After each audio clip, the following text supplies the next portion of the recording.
Alright, y'all, let's talk about one of the only times Thor ran the fade with the Destroyer armor and won. See, this was during a time when Thor was trying to find all of the Asgardians who died during Ragnarok, and he came across a whole bunch of them locked in cages, and they were being guarded by the Destroyer. And that thing came charging at this brother. And neither one of them wasted any time throwing them things. I'm talking about they causing shockwaves that's cracking the concrete. But that's when this brother Thor was just like, you know what?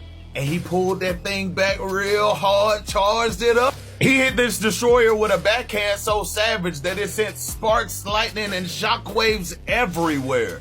I mean, this hit was so powerful that all the people in the cages was like, whoa, bruh.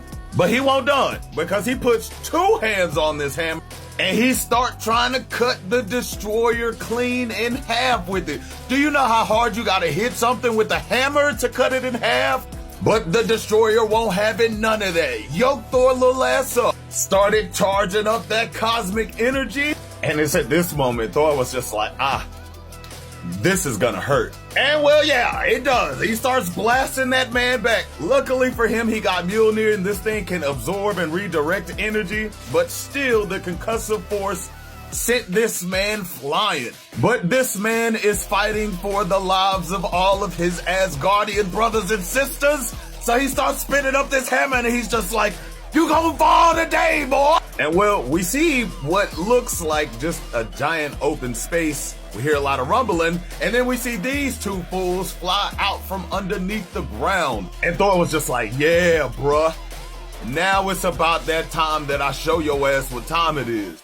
And the Destroyer was just like, I'm not a Destroyer. That's when the Destroyer tells him that name should be reserved for you, actually. And he starts charging up that energy again and starts letting that thing loose on Thor, trying to send that man to great Valhalla in the sky. But, I mean, again, Mjolnir, energy manipulation, redirection, and absorption. So he's blocking all of this. But it's also at this point, while he's kind of being overtaken by all of this energy, he's just like, yo, I need to get up in the air right quick. And even though he knows that as soon as he drops his defenses, this energy gonna do it to him, he gots to get up in the air for his plan to work. So yeah, he moves Mjolnir, starts taking all of this energy straight to the face, got that man like, Aah! But he does make his way skyward, and he just like, listen, you must not know who I am, but let me remind you, my name is Thor, and I'm the god of thunder,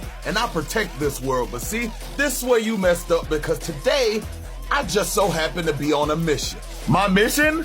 To save all my homies. And if you think you about to stop me from making sure that Asgard is where it's supposed to be, ooh, you got another thing coming. And well, yeah. Everyone and everybody was just like, ooh, shit's about to get real.